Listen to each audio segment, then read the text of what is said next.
Bom, primeiramente, bom dia. Para mim é uma grande satisfação estar podendo contribuir aqui com esse curso, por meio dessa videoaula. Agradeço o convite do professor João Pacheco.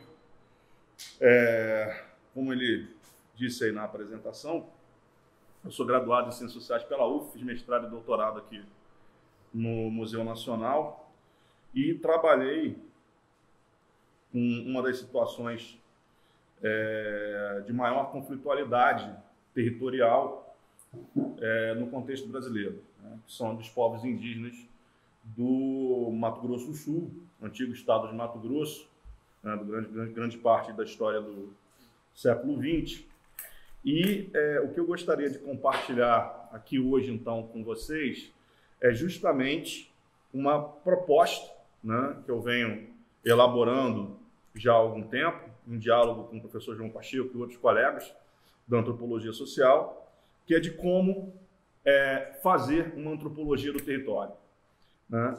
E o que é uma antropologia do território? É uma antropologia que considera o território como uma categoria-chave para pensar as relações sociais, entendidas como relações de poder, como relações de significação e como processo histórico. Então, o conceito de território, tal qual nós desenvolvemos e nós tentamos construir, é uma categoria essencialmente histórica, né? Então, há uma relação de conversão entre tempo e espaço, né? Espaço é tempo, tempo, num certo sentido, também é espaço. E essa proposta de antropologia do território, ela possibilita duas contribuições que eu considero como fundamentais, né? Do ponto de vista sociológico, do ponto de vista epistemológico, né? Nesse sentido, uma contribuição teórica, mas também uma contribuição política. E qual é essa contribuição política? É a possibilidade de uma crítica descolonial, emancipatória, da história oficial e da cartografia oficial, né? Lembrando que tanto essa história oficial quanto essa cartografia oficial não são apenas formas de saber, formas de conhecimento. Elas são também formas políticas de gestão e ordenamento territorial no presente, tá? Então, dificilmente se pode pensar a forma como a sociedade está territorialmente organizada nos dias de hoje sem levar em consideração que essa história oficial e essa cartografia oficial são instrumentos de poder que ajudam a hierarquizar a sociedade, a ordenar a sociedade de acordo com determinados interesses e realizando uma determinada distribuição concentradora de recursos, de poder e de status dentro da nossa sociedade. Então, da forma como eu entendo essa antropologia do território, ela tem também como contribuição e como função realizar uma crítica dessa dimensão política da história da cartografia oficial, tá? Bom, eu vou tentar dividir aqui a minha contribuição em três partes. Em primeiro lugar, vou fazer uma apresentação rápida de algumas categorias, de alguns conceitos que eu considero que são importantes exatamente para a gente pensar o território de uma perspectiva que não seja naturalizante, né? Ou seja, o território ele é um permanente processo de transformação, né? E como o território, em grande medida, é uma das expressões da própria sociedade, do fazer-se da própria sociedade, ao transformar o território, a sociedade está também transformando a si própria, né? Então, essa antropologia do território ela possibilita que nós visualizemos formas muito específicas do fazer-se permanente, da transformação permanente da sociedade, seja no sentido da produção de formas hierárquicas, centralizadoras e de relações de dominação, seja no sentido da produção de formas autonômicas e libertadoras, mesmo que de forma ainda ensaística e provisória, de organização social. Então, eu vou tentar falar um pouquinho, né, de algumas categorias que são importantes para a gente analisar e pensar o território E, no segundo momento, eu vou tentar trabalhar a partir de alguns exemplos da história indígena e da história dos povos indígenas do Mato Grosso do Sul,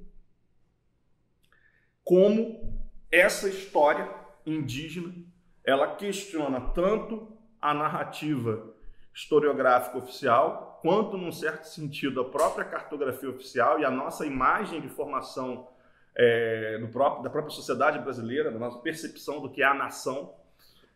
E, por outro lado, como esse processo histórico, né, que relaciona uma história indígena à história da formação do Estado-nação, é também permanentemente trazido como um componente fundamental do conflito territorial nos dias de hoje, né? Então, o que eu vou tentar trazer enquanto contribuição à luz dos dados etnográficos de uma espécie de etnografia regional é justamente como a experiência contemporânea dos povos indígenas na luta e aí usando uma categoria do próprio discurso indígena, a retomada dos territórios, ela é parte de um movimento muito mais longo de conflito estrutural entre diferentes concepções de território, ou seja, de diferentes territorialidades, e, por outro lado, de diferentes tipos de relação social, de relação de poder. Basicamente, entre um processo de territorialização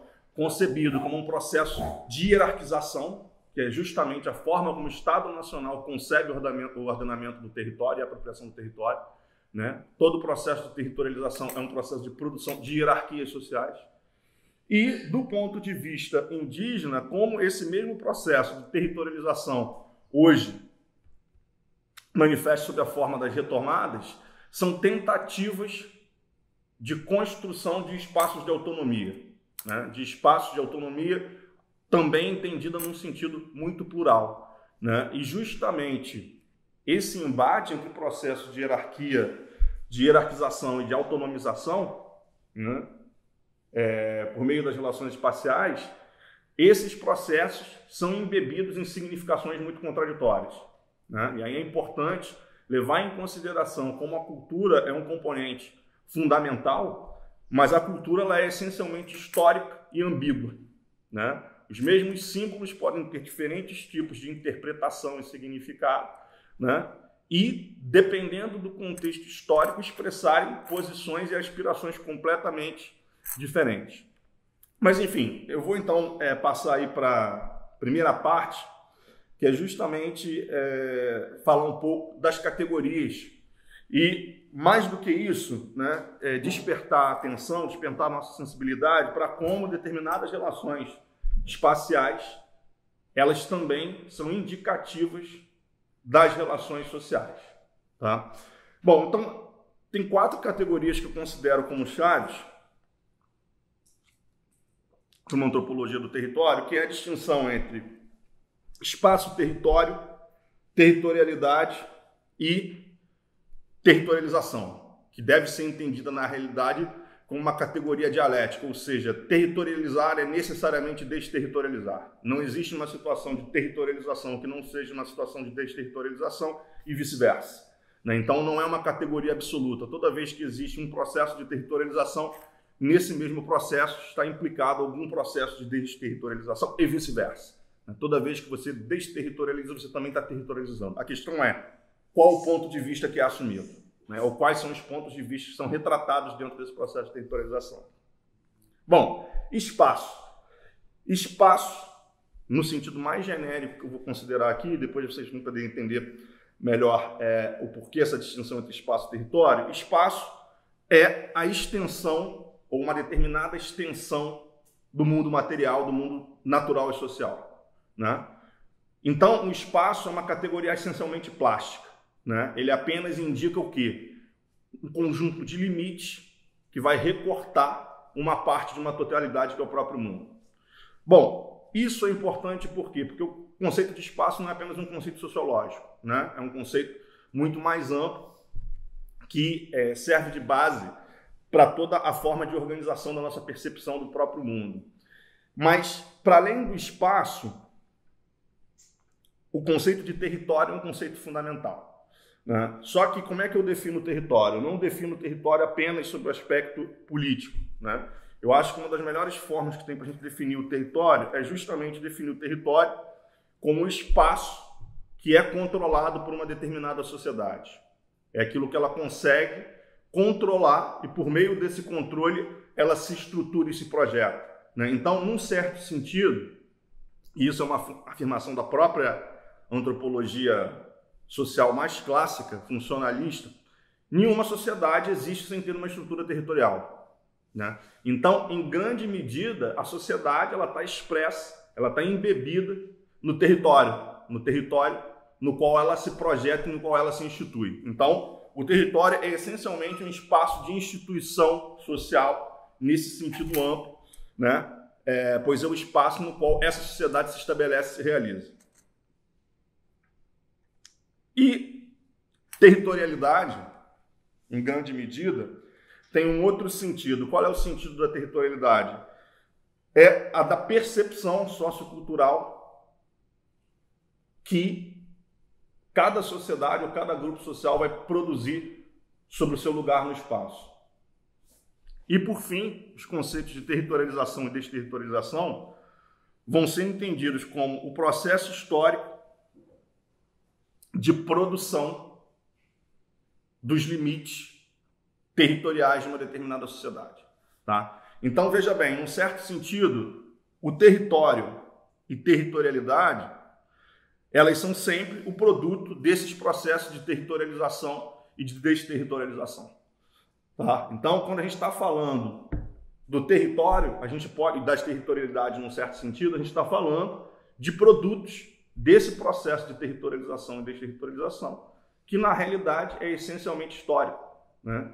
E que por isso assume também um caráter permanente, né? No sentido que eles nunca se esgotam, né? Todo o processo de territorialização e de desterritorialização ele sempre resulta num determinado território que pode ser objeto de novos processos de territorialização e de desterritorialização. E, por outro lado, significa também que o próprio território ele não é unitário, né? Quer dizer, a partir do momento que existem diferentes percepções sobre o que é o território, né, todo o território é lugar de múltiplas territorialidades, né? Então, esse caráter múltiplo e não unitário do território, né, que alguns autores aí na geografia vão chamar de multiterritorialidade, é uma dimensão extremamente importante para a gente poder perceber como esse processo histórico de construção dos territórios se realiza. Um segundo aspecto, né, e aí um segundo conjunto de categorias que são extremamente importantes, é a das relações espaciais, né? E essas relações espaciais, elas são, num grande sentido, a porta de entrada para a análise do território. Por quê? Porque todo o processo, como eu disse, de territorialização e desterritorialização, né, ele tem uma forma muito específica de materialização, que é o que eu chamo de relações espaciais, né? E o que são as relações espaciais propriamente ditas? São formas de organização e de disposição dos atores sociais, das instituições dentro do espaço. É a forma como ele vai apresentar e construir os seus limites de um ponto de vista, digamos assim, geométrico, né? Então, existem aí pelo menos 4 relações espaciais que são fundamentais para a gente pensar uma análise do território.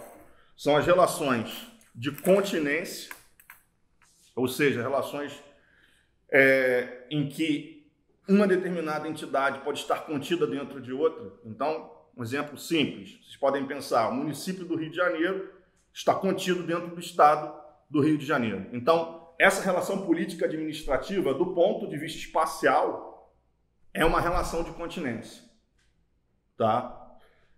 As relações de adjacência, e aí a gente pode pegar o mesmo exemplo, São Paulo é um estado adjacente ao Rio de Janeiro, né? É uma relação espacial determinada. As relações de interseção e de sobreposição, e a gente pode pegar um exemplo administrativo, sobreposição de unidades de conservação e terras indígenas. é um outro exemplo de relações de sobreposição, em que um determinado território, uma determinada unidade territorial se sobrepõe à outra. E, finalmente, as relações de conectividade e relações de disjunção. Relações de conectividade são relações essencialmente multiterritoriais. Então, se vocês pensam pela lógica dos pontos e das linhas, por exemplo, uma determinada ferrovia pode conectar um porto que está numa cidade como o Rio de Janeiro a uma cidade do interior. Então, essas relações de conectividade, elas são relações que passam essencialmente pelo quê? Pelo desenvolvimento de uma determinada infraestrutura logística, né?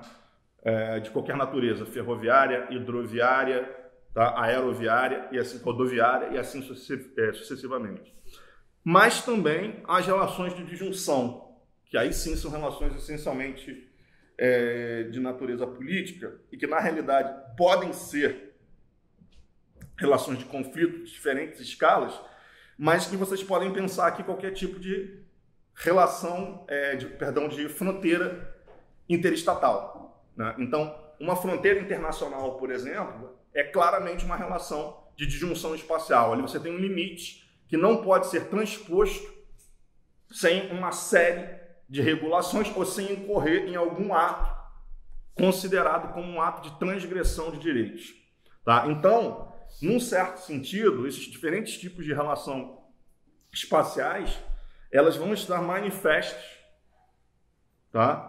E elas são a forma de materialização de relações sociais, de relações de poder, né? Então, esse componente é um componente essencial para ser levado em consideração quando a gente está pensando no território, porque o território não é apenas a existência de determinados limites, né? Quando a gente vai analisar o território, a gente pode pensar o território a partir dessas relações espaciais, ou seja, como um determinado território se coloca nas relações de adjacência, continência, se ele está englobado ou não dentro de outras unidades políticas e administrativas, se ele está em relações de conectividade ou não com determinados tipos de infraestrutura que necessariamente apontam para fluxos de diferentes natureza, econômicos, socioculturais, de mercadoria, etc. E as relações de disjunção e de separação, que são necessariamente relações de conflito, de soberania ou de autonomia, né? Soberania do ponto de vista estatal, estricto sensu, e autonomia aí no sentido mais amplo, que pode inclusive englobar esse sentido de soberania estatal. Então, essas relações espaciais, elas são também categorias estratégicas para que nós possamos pensar esse processo de territorialização, tá? Como um processo histórico. E, por fim, para concluir a exposição dessas categorias teóricas-chave, a gente precisa pensar que o processo de territorialização e desterritorialização e essas relações espaciais, elas são necessariamente relações de poder e de significação, tá? Então, em grande medida, quando a gente fala, por exemplo, de um processo de territorialização que vai gerar, por exemplo, reservas indígenas, como no caso do Brasil, essas reservas indígenas, que são, num certo sentido, relações de disjunção, você está separando a população, parcelas da população indígena e fechando essas populações dentro de determinados limites, elas expressam uma relação de poder, né? Quando você intervém, a intervenção estatal para separar essa população e criar limites determinados para essa população e chamar esses limites de uma terra dos índios, num determinado momento, de uma reserva, de um centro agrícola ou posteriormente de uma terra indígena, é uma relação de poder, né? Assim como é também a produção de determinados espaços econômicos, espaços de troca e assim sucessivamente. Então, essas relações de poder e de significação, elas podem ser expressas, e frequentemente são, nessas relações espaciais e nesse processo de territorialização.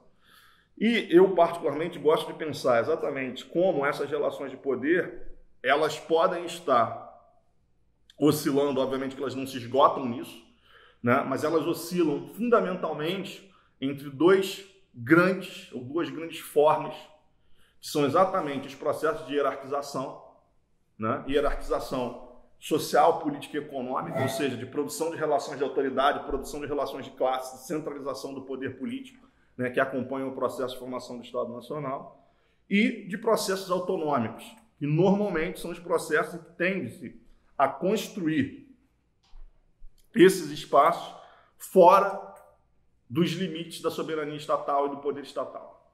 Tá? Então, assim, essas categorias são as categorias que eu considero que são chave para pensar o processo de formação do território, os processos de territorialização e as relações espaciais no sentido amplo do termo.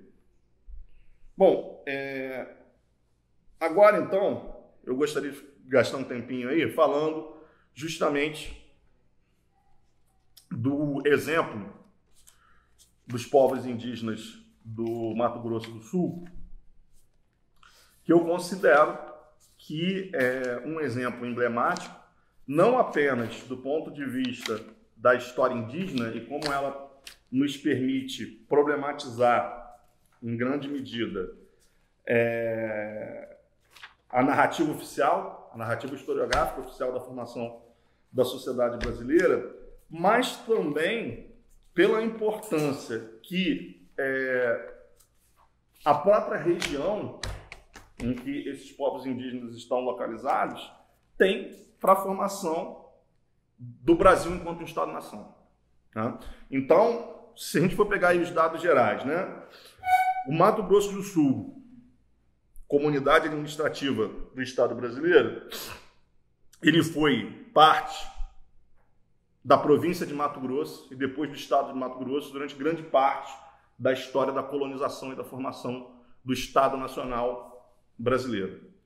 Essa região, hoje, né, que pega aí Mato Grosso do Sul, Mato Grosso e um pouco mais ao norte também, uma parte da Amazônia Legal, é talvez uma das grandes áreas, das áreas mais importantes do ponto de vista da expansão econômica brasileira pós-Revolução Verde, pós-64. Então, sempre foi concebida, do ponto de vista histórico, essa região como uma área estratégica para a exploração de recursos naturais e para a produção agrícola. E essa missão, que já vai estar, digamos assim, ventilada lá no final do século XVIII pelos primeiros colonizadores portugueses que falavam da importância de assegurar essa região de fronteira para o Estado brasileiro, né? Essa missão está se concretizando, em grande medida. Hoje, né, o Mato Grosso do Sul, Mato Grosso e uma parte da Amazônia Legal, ali ao norte de Mato Grosso, estão perfeitamente integradas dentro de uma estrutura produtiva e sociopolítica, né, que é estratégica para o funcionamento da economia brasileira. Né? Produção de soja, produção de cana, produção de gado, extração de madeira, enfim, infraestrutura logística, conexão, né, por meio das rodovias com outros países para realizar comércio internacional. Enfim, tem uma série de atividades legais e ilegais que passam por essa região.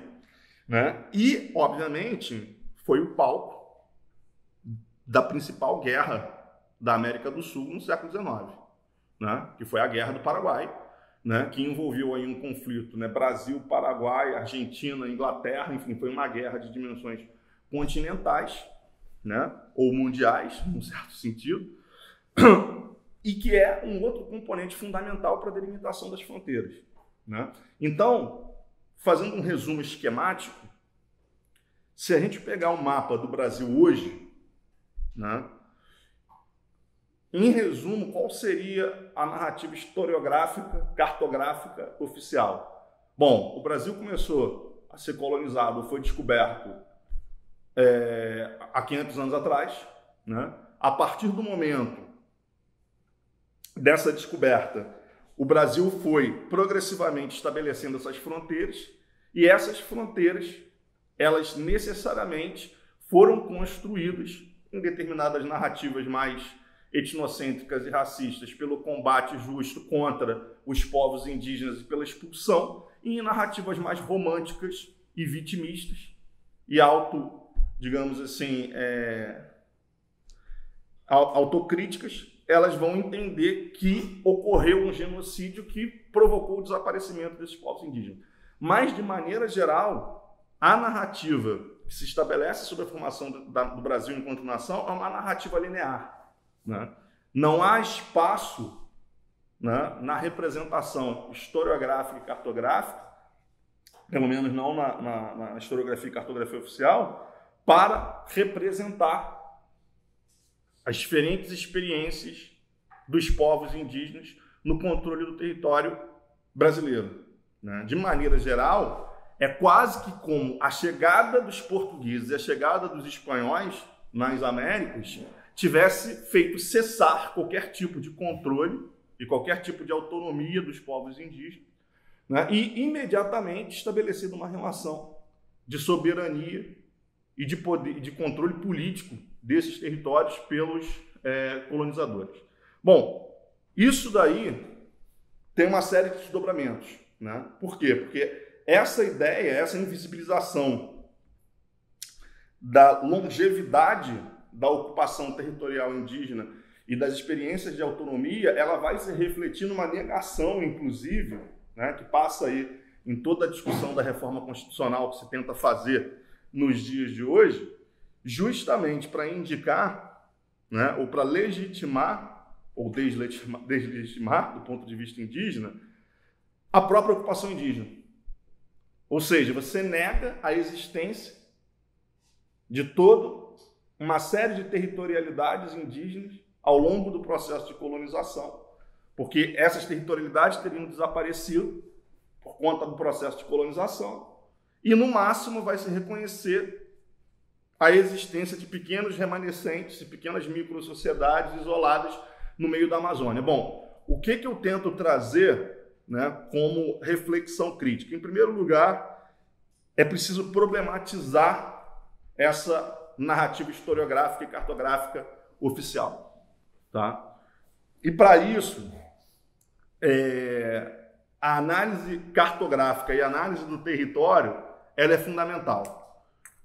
Então, uma das experiências que eu tive, por exemplo, ao produzir um artigo que trata sobre esse tema, foi justamente mostrar, a partir de uma série de fontes muito diversificadas, tá?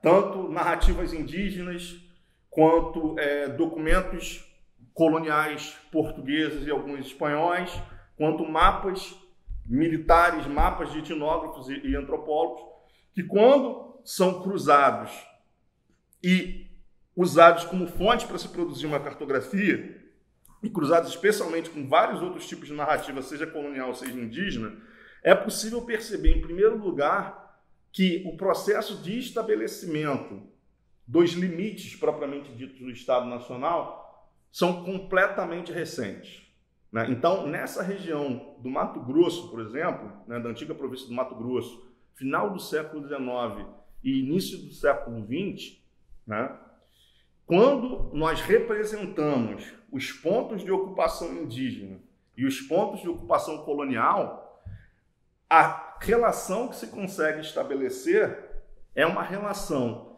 de completa periferia das instituições coloniais com relação aos núcleos de ocupação indígena. Então, para que nós possamos visualizar, nós temos a linha de fronteira, né, que é a fronteira idealizada, por exemplo, pelo Estado Nacional Brasileiro, que divide o território, né, colonial de Portugal e depois do Brasil, em um determinado momento, e o território colonial da Espanha e dos Estados sul-americanos pouco depois.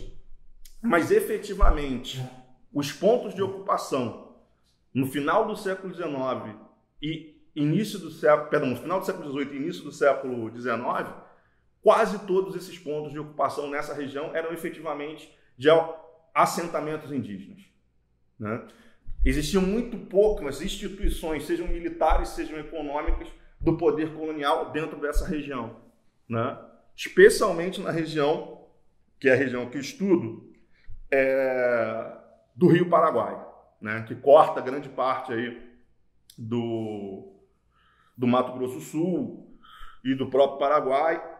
Então, essas relações, né, espaciais, né, e essa construção da imagem do Estado Nacional que projeta para o passado uma fronteira que muitas vezes é muito recente, é parte de um processo de construção da ideia da imemorialidade do próprio Estado, né, da antiguidade do próprio Estado, levando-se em consideração que um dos fundamentos legais essenciais do direito de propriedade, do direito de soberania, é o direito de ocupação.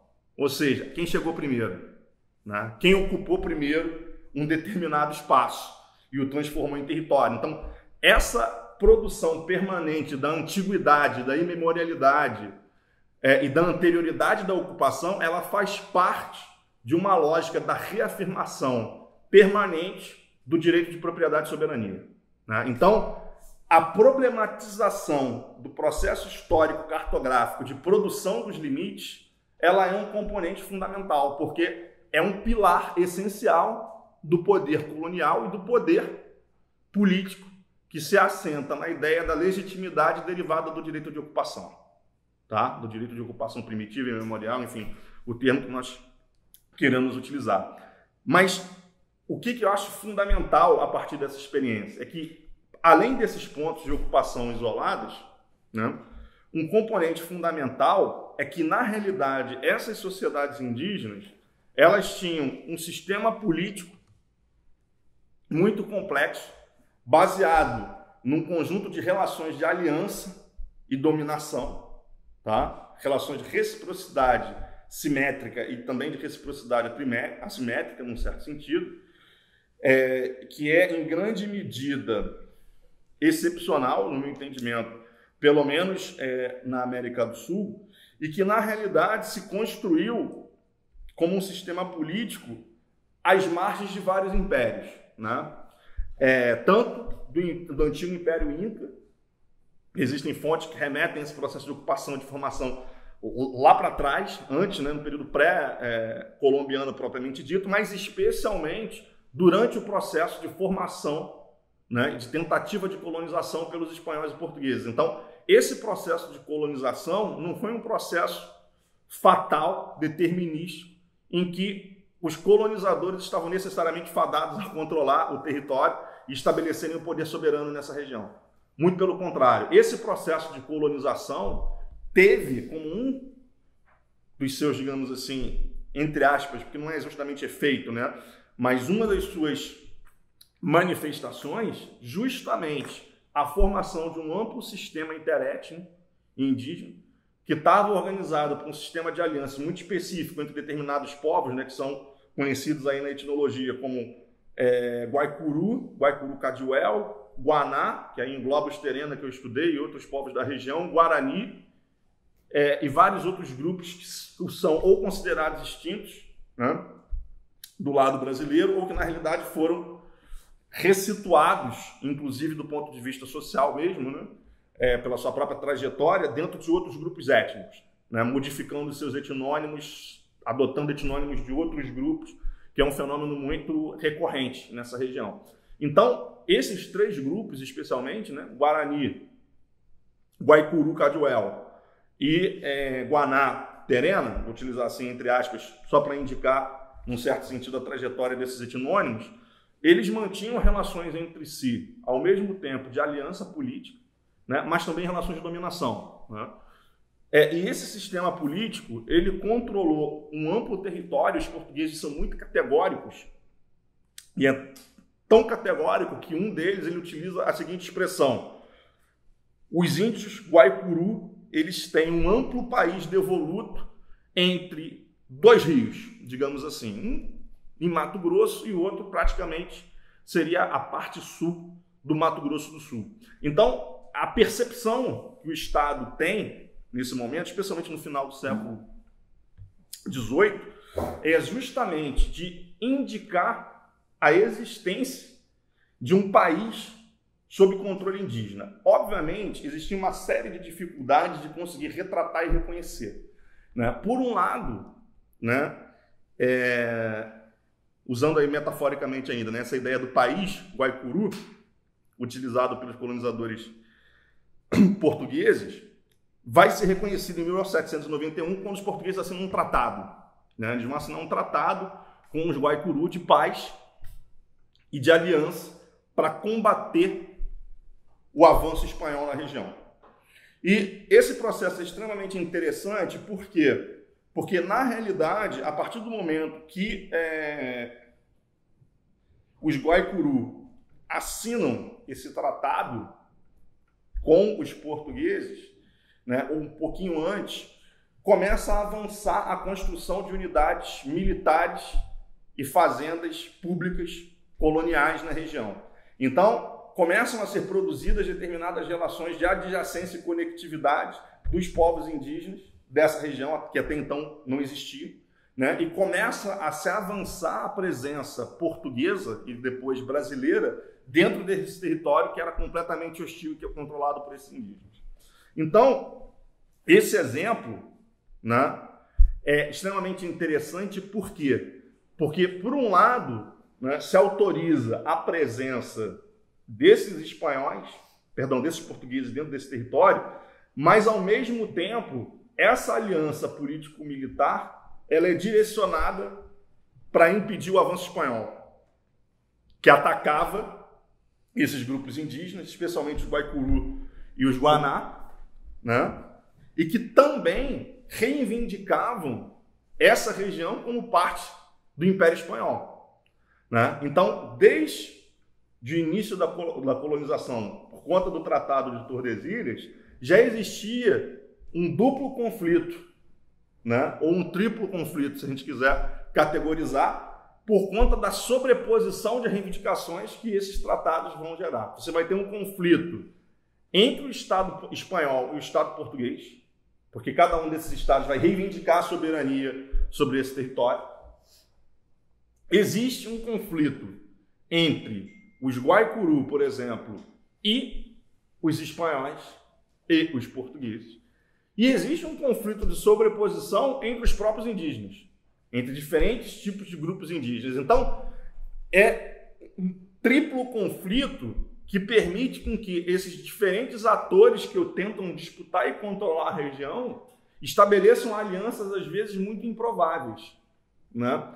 E é interessante observar, as fontes portuguesas também são bem ricas nesse sentido. Os Guaicurú, eles só conseguiram estabelecer uma grande hegemonia por duas grandes razões, né, que toda a documentação histórica aponta. Por um lado, uma relação de hegemonia político-militar que eles adquiriram com a aquisição dos cavalos. Então, os Guaicurú, eles montaram uma espécie de exército de guerrilha baseado em cavalarias móveis que permitiam que eles se deslocassem por amplas distâncias, né? Eles estabeleceram diferentes tipos de aliança com outros povos indígenas, mas duas foram fundamentais. Uma com os Paiaguá, que eram índios canoeiros, que controlavam grande parte dos rios. Então, nas fontes coloniais, por exemplo, é muito comum, quando os bandeirantes estão tentando atravessar determinadas regiões, falar, naquela região é impossível atravessar porque os Paiaguá controlam determinados rios, a gente não tem como subir o rio sem fazer grandes confrontos com os Paiaguás. Então, eles conseguiram estabelecer uma aliança, né, em que eles tinham, na verdade, uma frota naval, né, controlando os rios, e uma cavalaria controlando amplas parcelas do território. E uma aliança, né, econômica, ou socioeconômica também de parentesco, com os Guaná, tá? E uma relação de dominação, especialmente com outros grupos indígenas, incluindo aí vários grupos classificados como Guarani, né, que eram raptados, escravizados, colocados em relação de servidão. E no caso dos Terena, era se estabelecido uma espécie de sistema tributário, né? Se cobrava tributos agrícolas em troca de proteção político-militar. Então, esse arranjo extremamente complexo, ele perdurou durante muito tempo. Mas para avançar aí nos meus argumentos, já começar a elaborar as minhas considerações finais, o que eu gostaria de indicar? Essa experiência é uma experiência extremamente interessante. Por quê? Porque ao longo de todo o século XIX, né, especialmente entre 1800 e 1860, antes da eclosão da Guerra do Paraguai, essa sobreposição ela não desapareceu, né? Existia ainda a sobreposição de um amplo território indígena, controlado em grande medida ainda por esse próprio sistema político descentralizado. Era uma multiplicidade enorme de lideranças, né? É interessante, por exemplo, tem uma reunião que acontece, né, numa das fontes lá do governo de província, em que o governador da província reclama, porque ele tinha que receber 35 líderes indígenas, né? E ele vai fazendo um pouco o cálculo da população, e é extremamente interessante, porque basicamente o número de lideranças que ele tinha que responder correspondia ao número de famílias extensas que existia dentro das terras indígenas naquele momento, sobre administração, né? Sobre relação política com o governo de província. Então, era um problema político muito grande lidar com esse sistema político, e especialmente com a autonomia que esses grupos detinham ainda durante grande parte do século XIX.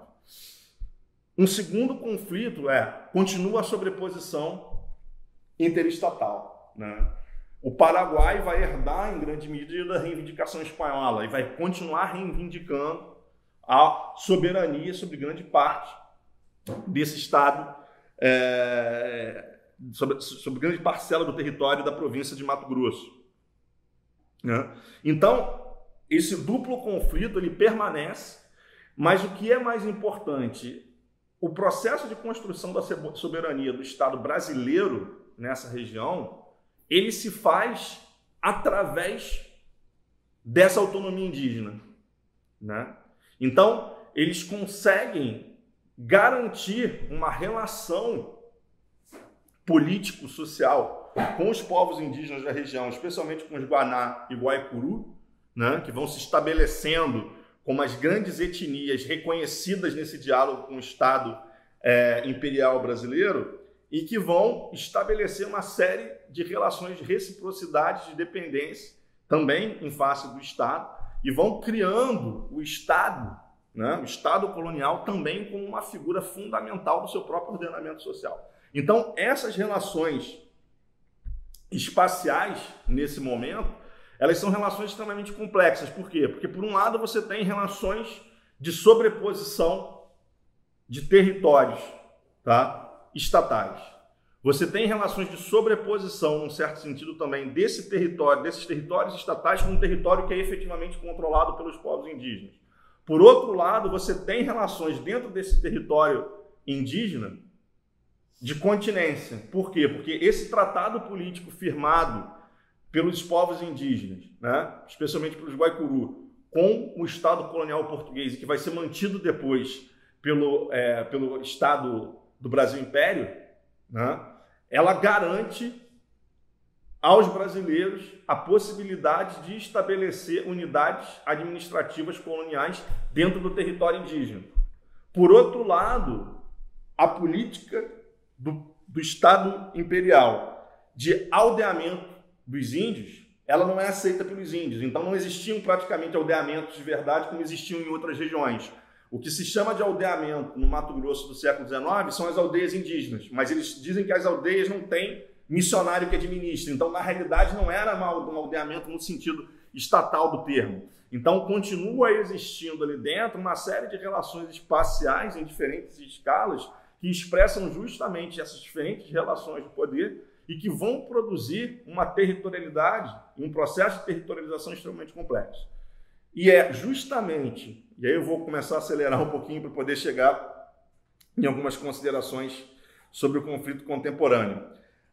É justamente a Guerra do Paraguai que vai ser um acontecimento de amplas proporções. Ela vai mudar, obviamente, toda a geopolítica na América do Sul, mas ela vai mudar substancialmente as relações espaciais nessa região. Tá? Por quê? Em primeiro lugar, se delimita definitivamente a fronteira brasileira. Tá? Então, o processo de delimitação da fronteira do Estado Nacional nessa região, ela coincide com a vitória na Guerra do Paraguai. Então, assim que o Paraguai é derrotado, o Brasil se apropria de forma definitiva, enquanto Estado Nacional, de todo esse território. Bom, qual é a consequência mais direta desse processo? A partir do momento que se elimina um conflito de sobreposição, um outro conflito vai ganhar destaque, né? Porque não há mais um conflito de sobreposição da reivindicação do Estado brasileiro com seu Estado vizinho, com o Paraguai. Esse conflito de sobreposição vai ser o conflito de sobreposição com os próprios direitos indígenas, né? Ou com as próprias reivindicações e com a efetividade do controle dos povos indígenas sobre essa região, né? Então, a gente pode dizer que o conflito territorial que existe no Mato Grosso do Sul hoje, ele tem início de forma sistemática e categórica com o término da Guerra do Paraguai, tá? Que aí vai desencadear uma série de outros processos, né? Que eu vou comentar. O primeiro deles é a partir da Guerra do Paraguai que vão se lançar as bases de uma integração comercial sistemática, tá? A Guerra do Paraguai, enfim, essa é uma informação colateral, mas é uma informação importante, ela permitiu uma integração comercial entre vários postos que interessavam a Brasil, Inglaterra e Argentina, né? Ela conseguiu estabelecer um sistema de navegação integrando as bacias do Rio Paraguai, as bacias do Rio da Prata e várias outras bacias hidrográficas estratégicas para esses diferentes países. Se intensificou o comércio, se intensificou a produção agrícola. Os dados de crescimento demográfico nessa região entre 1870 e 1900, e depois entre 1900 e 1930, são extremamente significativos do ponto de vista do crescimento demográfico, da ocupação, da multiplicação do número de municípios, de unidades administrativas, da construção de estruturas logísticas, né? Então, linhas telegráficas, final do século XIX, 1890, mais ou menos, em diante, a construção das grandes ferrovias. Então, você tem todo um processo de integração desse território dentro de um sistema econômico, criando relações de conectividade desse território do Mato Grosso do Sul com outras grandes regiões do país, por exemplo, como São Paulo e outras regiões no Sudeste, o que vai mostrando que essas relações espaciais elas continuam sendo indicadoras desse processo de transformação social. Mas a Guerra do Paraguai ela é importante não apenas do ponto de vista da construção dos limites do Estado brasileiro nessa região e da própria percepção do que são as fronteiras do Brasil, né? Então, em grande medida, esse mapa do Brasil que nós temos na nossa mente, que nós somos socializados hoje em dia, ele é um mapa produzido pela guerra. É um mapa produzido pela Guerra do Paraguai. Esse mapa, em grande medida, ele invisibiliza o seu processo de construção.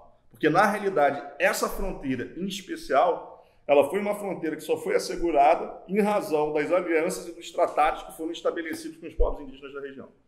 Mas essa relação, ela é uma relação que é percebida como central para grande parte dos povos indígenas, especialmente para os Kadiuel, Guaicuru, né, os Kadiuel de hoje em dia, e os Tereno. Por quê? Porque quando começa a Guerra do Paraguai,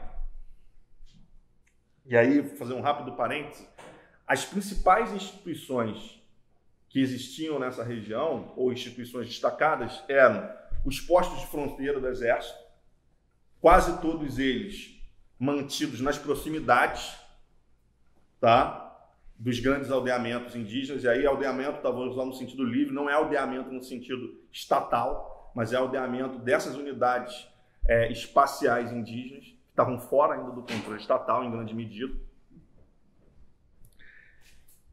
De forma que a principal relação dos povos indígenas dessa região eram com o exército, eram com as tropas de fronteira. Então, o principal foco de diálogo era com o exército. E depois do Tratado de 1791, com o governador da província como representante do poder máximo de Estado. Essa relação com o presidente da província, ela foi traduzida como uma relação de reciprocidade. É bem interessante, né? Você tem vários relatos dos presidentes de província reclamando de como os indígenas exigiam tudo do presidente de província. Presente, implemento agrícola, ferramenta, e iam frequentemente fazer esses pedidos que ele relata que eram considerados como obrigações. Se ele falasse que não poderia dar, ele já sabia que poderia ter um problema sério de administração, porque poderia resultar em atos de guerra. Então, essa relação com o Estado, ela foi sendo construída progressivamente como uma série de relações de dom e contradom, em certa medida, né? Quer dizer, se esperava que a lealdade que os indígenas tinham, digamos assim, dado para o Estado sob a forma de dom, fosse permanentemente recompensada por uma série de contradões. E durante a Guerra do Paraguai, e aí as fontes não são tão claras, porque não existe um registro documental explícito, pelo menos não que eu tenha localizado até o momento, mas a narrativa indígena é muito categórica. Eles vão, tanto os Terena quanto os Caduel, lutar na Guerra do Paraguai, né? É interessante que quando os paraguaios invadiram o Brasil, em 1864, um dos primeiros municípios que eles invadiram foi o município de Miranda, que foi justamente o município em que eu realizei as minhas pesquisas de doutorado. E nos relatórios do presidente de província, eles indicam, né, o presidente de província indica que não houve resistência nenhuma quando os paraguaios invadiram, a não ser a resistência dos Terena e Caduel. Foram os únicos que pegaram em armas no momento inicial da invasão paraguaia para combater a invasão paraguaia. E que grande parte da população brasileira, de comerciantes, etc., se retirou dos municípios, abandonou as suas propriedades e foi buscar refúgio em outras zonas mais distantes, na capital Campo Grande, capital, né, na época, na capital Cuiabá, se não estou enganado, agora vai me fugir da memória exatamente qual era a capital do estado, mas enfim, se retiram da região e, mais uma vez, esses grupos vão travar uma guerra contra os espanhóis, né? Só que, dentro da narrativa histórica desses grupos, né, e isso é bem plausível, porque, por exemplo, quando você pega Taunay, que é uma das fontes principais para essa região, que foi um militar que participou da Comissão de Engenharia do Exército, tem livros sobre a Guerra do Paraguai, e ele fala de como era frequente que os índios Caduel e Terena viessem para a capital do Império, no caso para o Rio de Janeiro, ter audiências com o imperador durante esse período. Ele não dá nenhum relato dessas audiências, mas ele menciona. Mas, de toda forma, esses grupos, eles desenvolveram, né, uma narrativa histórica sobre esse período em que eles concebem que o seu direito à ocupação das terras que eles ocupam, das terras tradicionalmente ocupadas, foi assegurado por uma promessa do imperador durante a Guerra do Paraguai, né? Então, a concepção de territorialidade dos Terena e dos Caduel passa fundamentalmente pela relação que foi estabelecida com o Estado, né? E que mantém, num certo sentido, um pouco essa relação do dom e contradom firmada pelos tratados, que basicamente foi o seguinte: eles demonstraram, e mais uma vez, deram a lealdade política ao Estado brasileiro no momento da Guerra do Paraguai, e o imperador do Brasil prometeu, como pagamento por essa lealdade durante a guerra, a demarcação e o reconhecimento do direito dos povos indígenas a ocuparem as suas terras. Bom, essa situação, né, de relação complexa de cooperação e antagonismo com o Estado brasileiro, ela permaneceu, né, durante grande parte do século XX, e esse momento vai ser um momento fundador, né, da forma como os povos indígenas dessa região concebem a sua territorialidade.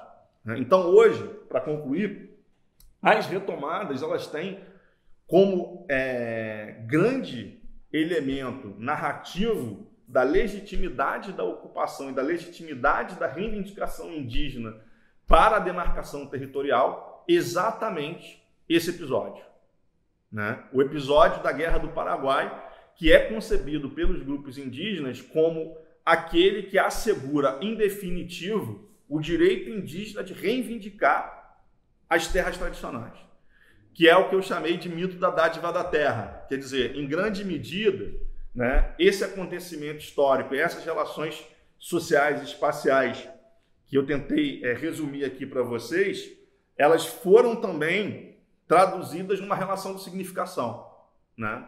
Que molda a territorialidade, as territorialidades indígenas, né? Então, a narrativa dos Terena e dos Caduel passa essencialmente pela evocação da Guerra do Paraguai e pela participação histórica, pela lealdade paga pelos indígenas, né, entre aspas, ao Estado brasileiro e pela dívida que essa lealdade gerou do Estado para com os povos indígenas, né? Então, esse mito, em grande medida, né, que é uma espécie de mito de origem dessas territorialidades, ele está presente, ele é muito encenado, ele é muito falado o tempo todo, em várias situações, em várias circunstâncias, conversas informais, narrativas formais, etc.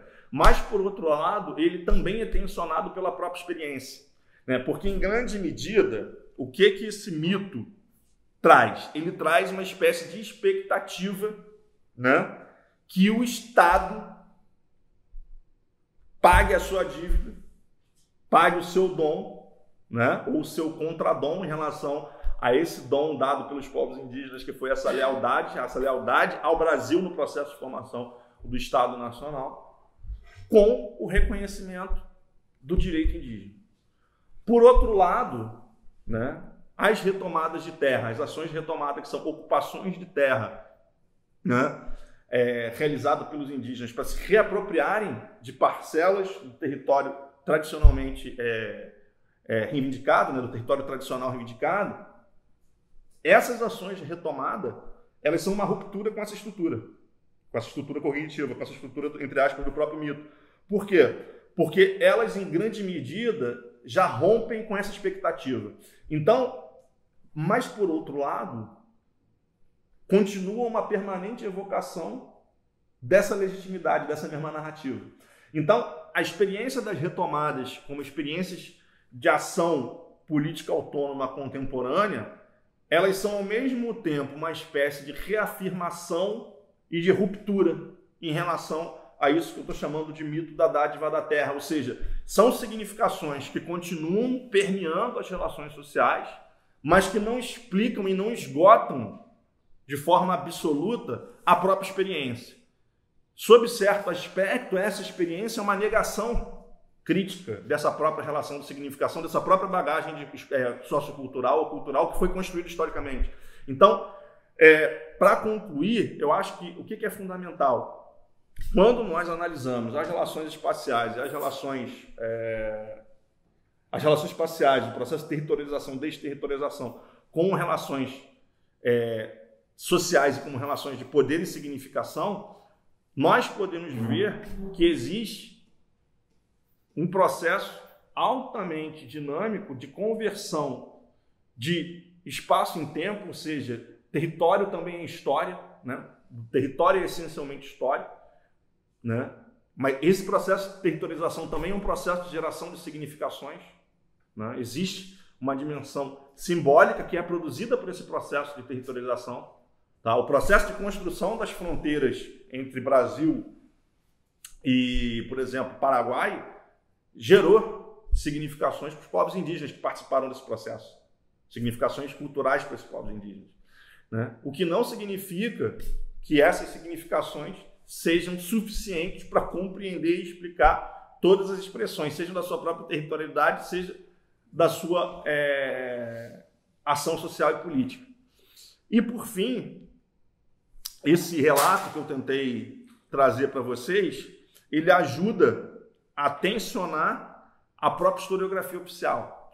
Por quê? Porque esse Estado-nação, que é o Brasil, que se apresenta normalmente como construído de forma definitiva, que reivindica a sua anterioridade e memorialidade, ele, na realidade, é um Estado que vem definindo as suas fronteiras de forma muito irregular e paulatina, e recente, em grande medida. Nessa situação específica, ele dependeu fundamentalmente de uma ocupação e de uma relação de aliança e reciprocidade simétrica e assimétrica com os povos indígenas da região. Em grande medida, os povos indígenas funcionados, entre aspas, como uma espécie de embaixadores, né, desse sistema, desse Estado Nacional em processo de formação. E, por fim, esse processo de territorialização, ele é um processo que é essencialmente conflituoso, ou seja, esses conflitos de sobreposição das relações de adjacência, de continência, eles não se resolvem de forma permanente, absoluta, né? Existe ainda um conflito latente, né? E no caso do Mato Grosso do Sul, até um conflito efetivamente candente, ou seja, explícito, né? Entre diferentes alternativas de organização social e territorial e que estão expressos de forma sistemática e extremamente dramática pelos processos de mobilização e reivindicação territorial dos povos indígenas. Bom, é isso, gente. Obrigado.